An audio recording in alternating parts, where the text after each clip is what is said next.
tous, bienvenue au dernier épisode de nos reportages sur les véhicules les plus populaires dans les Laurentides. On est toujours au magnifique manoir de Stonehaven à Sainte-Agathe. Aujourd'hui, on vous parle d'un modèle qui a connu ses premières heures de gloire en 2001 et 2009. Il est revenu récemment sur la route, mais sous une forme complètement différente. Suivez-nous, on va aller voir ça. Alors, notre modèle d'aujourd'hui vient de chez Chevrolet et c'est la nouvelle mouture du Trailblazer.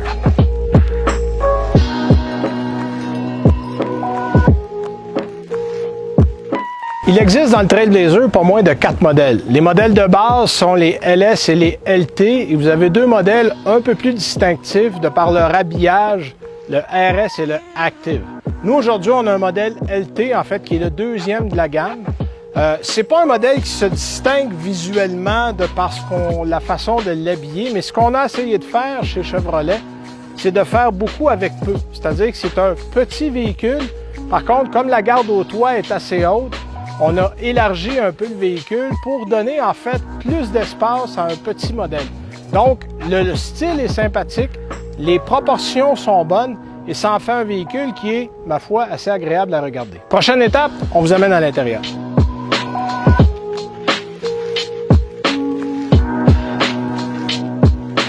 Ce qu'il y a d'intéressant avec le Trailblazer, c'est l'espace qu'on crée à l'intérieur. On en parlait tantôt, le toit est haut, et c'est probablement le véhicule de sa catégorie qui offre les places les plus spacieuses à l'arrière. Ça, c'est intéressant. Bon, évidemment, le LT a des sièges en tissu. Vous avez également dans ce modèle-là le groupe commodité. Là, ça inclut par exemple l'écran tactile un petit peu plus grand qu'on a ici. Ça inclut un certain nombre de commodités. Vous avez par exemple un rétroviseur intérieur avec un anti-éblouissement. Vous avez port USB, port USB-C, prise 12 volts. Tout ça fait partie du groupe commodité. Il y a des options qu'on n'a pas, comme on peut avoir un toit ouvrant. Qui n'est pas là. Il y a un système audio Bose aussi qu'on peut ajouter, qu'on n'a pas dans ce modèle-là. Au niveau du moteur, là, vous le voyez, c'est une transmission CVT. Il y a 2 moteurs qu'on peut avoir avec les Trailblazer. Un moteur 1.2 litres turbo ou un moteur 1.3 litres turbo. Nous, on a le 1.2 litres turbo qui vient obligatoirement avec une transmission CVT qui fait 137 chevaux.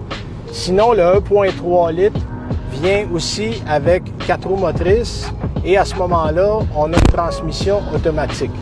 Moi, c'est un choix que je préfère, mais pour les déplacements, je dirais urbains, l'interbanlieue, le petit moteur 1.2 litres est assez surprenant.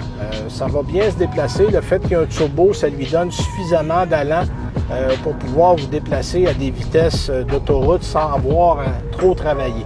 Donc, ce qui est bien, je le disais, la conduite est intéressante, l'espace est intéressant. On a même du côté passager le siège qui se rabat complètement à plat.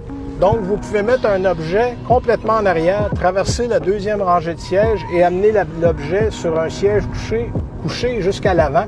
Ça vous donne à peu près l'équivalent de 2,5 mètres de long d'espace. Donc, si vous avez des grands objets, il n'y a pas beaucoup de véhicules qui sont capables de faire ça. Donc, dans l'ensemble, une note satisfaisante. Le petit moteur turbo a pas mal de caractère. Avec un format qui est d'abord pratique pour la ville, le Trailblazer est capable de s'attaquer à l'autoroute avec la petite famille en tout confort. Donc, des ingrédients qui en font un véhicule populaire à un prix qui est également populaire. Alors voilà ce qui met fin à nos reportages sur les véhicules les plus populaires dans les Laurentides. J'espère que vous avez pris du plaisir à nous regarder. Et nous, on vous dit, à la prochaine!